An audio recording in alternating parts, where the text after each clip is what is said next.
Well, they told me their kids have been late to school up to 2 hours many times. Plus, after school, sometimes they don't even have a way to get home. When they're late, it makes it hard for her to get her homework done when she gets home. Veronica Huff had to personally drive her kids to school multiple times after their school bus just didn't show up on time. They missed breakfast at school when the bus is late like that. The Reynolds School District responds, saying they do make sure if this happens, the kids are taken care of. If they do drop them off late in the morning, the schools will work with the cafeteria inside the school to make sure that meals are set aside for the children. What's the school district doing to make up for that time that they lost?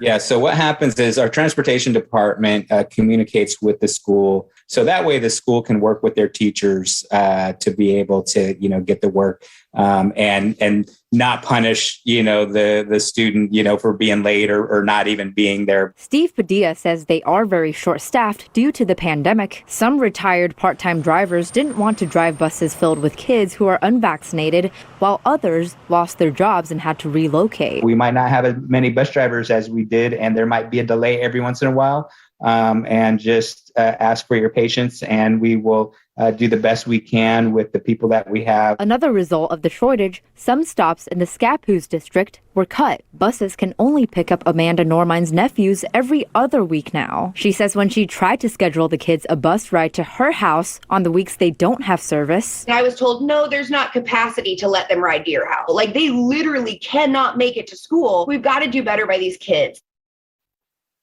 I did reach out to the Scappoose School District. They did not respond to my request for comment yet, but if they do, I will update this story on our website, katu.com. It's because of the changing coronavirus climate that's happening throughout the region. That is according to the district's chief of staff, saying that the COVID-19 situation that's happening locally is a much different situation than it was back in September. That's when the board first started discussing this. Jonathan Garcia told us that 75% of students who are 12 to 17 years old in Multnomah County have already gotten a coronavirus vaccine. Younger kids are also starting to get their shots, and the county is also nearing herd immunity. So for those reasons, the district is expected to recommend that 6-month delay to the school board at the meeting that's happening today. So, Nikki, PPS is organizing vaccine clinics for younger students to get their shots. We've been talking about that. Explain why not everyone can attend these clinics. Yeah, Angelica, so one of them is actually happening today. It's here at Lentz Elementary School in Southeast Portland. Now, there are several other clinics that are scheduled the rest of the week as well. Those schools should be listed on your screen right now. There's also 2 more clinics that are slated for next month. However, these vaccine clinics are only for students and families that attend those schools. We did ask PPS why this is, and they told us it's because those schools have higher barriers and they want to make sure that they have reserved slots for those students and their families to get their vaccine. It actually can. It will be up to voters. Now, in the past, the answer to that question has historically been no. Voters voted on it twice in 1917. They voted on it again just 10 years later in 1926 and 1927. They voted no both times. 30 years later, a new generation of voters in 58, 1966 also voted no, and most recently, 2002 and 2007, voters voted against changing the form of government. It's different now, though. There seems to be momentum to make a change.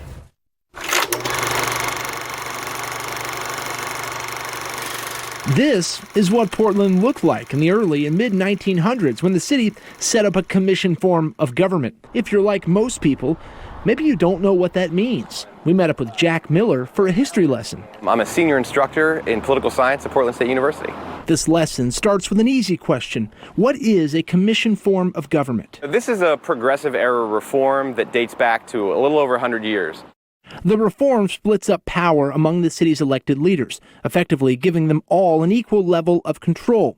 In Portland, that's the mayor and 4 city commissioners. The mayor is just one of 5 votes on the council. The mayor only has limited unique powers like proposing the budget and assigning bureaus to commissioners. The idea is that it makes government more accountable to those it serves and cuts down on corruption and unresponsiveness. Miller says running a city during this era was quite simple. Over time, though, it got more complicated. Why do you think Portland has held on to this commission-style form of government for so long? Part of it is that Portland has been, until recently, has been a fairly highly functioning city that at its size and growth level has remained, I would say, has avoided the problem that comes with the commissioner system. The problem, Miller says, is that often commissioners are leading bureaus they have no expertise in. Oftentimes, they're each in charge of a handful of city bureaus. We're essentially now electing people who are running big enterprises. For a really long time in Portland, those enterprises weren't so big. Now they are. The problems need bold solutions, and Portland has no chief executive putting them forward. Our elected leaders serve as executives and legislators. That is, they pass policy as a council and run city bureaus as executives. Simply put, Miller believes that's an ineffective model. However, not everyone agrees. Here's former city commissioner Amanda Fritz. I believe it's a good form of government. This is what she told Katu's Angelica Thornton during an interview for Your Voice, Your Vote. Under the commission form of government, the commissioner in charge has a lot of power to do things independently. It works best when they're done collaboratively with the other members of the council. But for instance, I got to select how to allocate over $70 million in system development charges in the Portland Parks Bureau. So, what could Portland change to?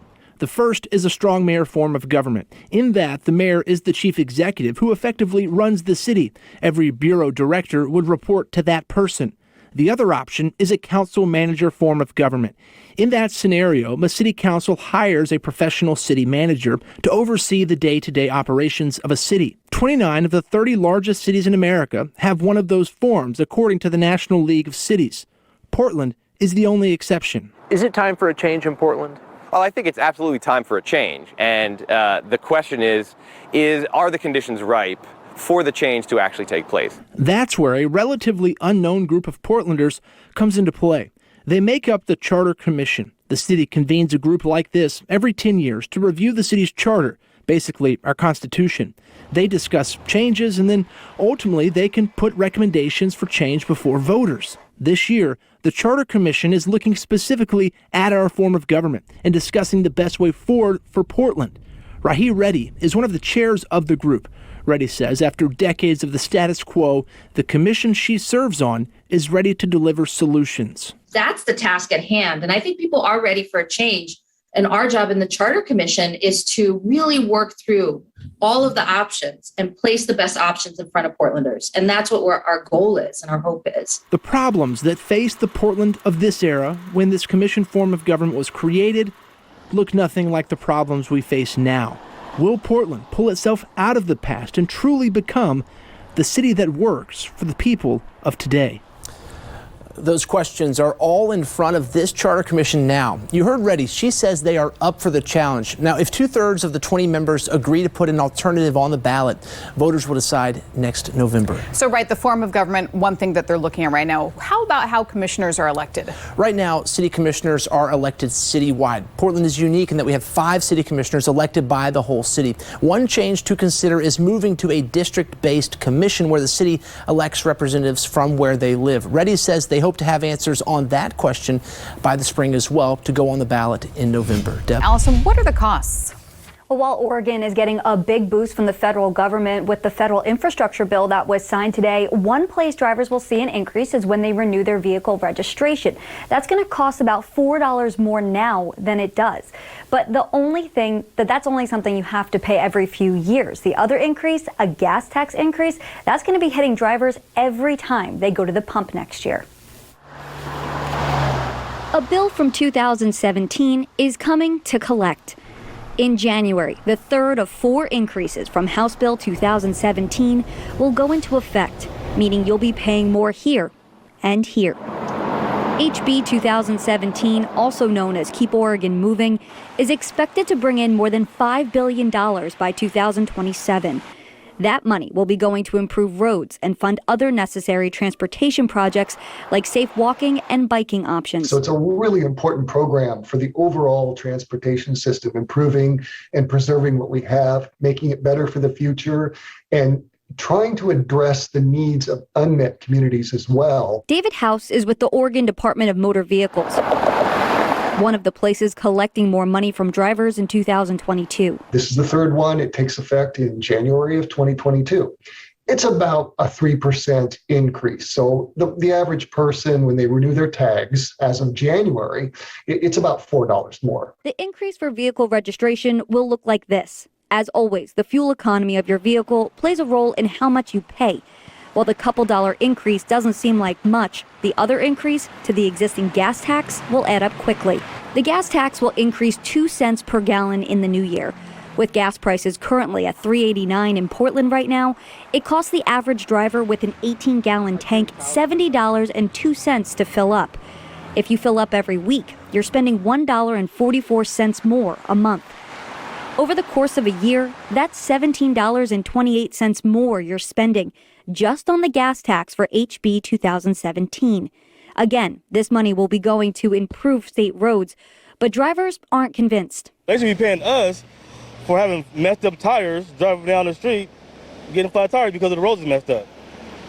They should be paying us. And with $1 billion coming Oregon's way through the infrastructure bill, why are drivers still the one paying for improvements? Is there any possibility that this would go down at all because of that infrastructure bill, or is that something we'll have to just wait and see?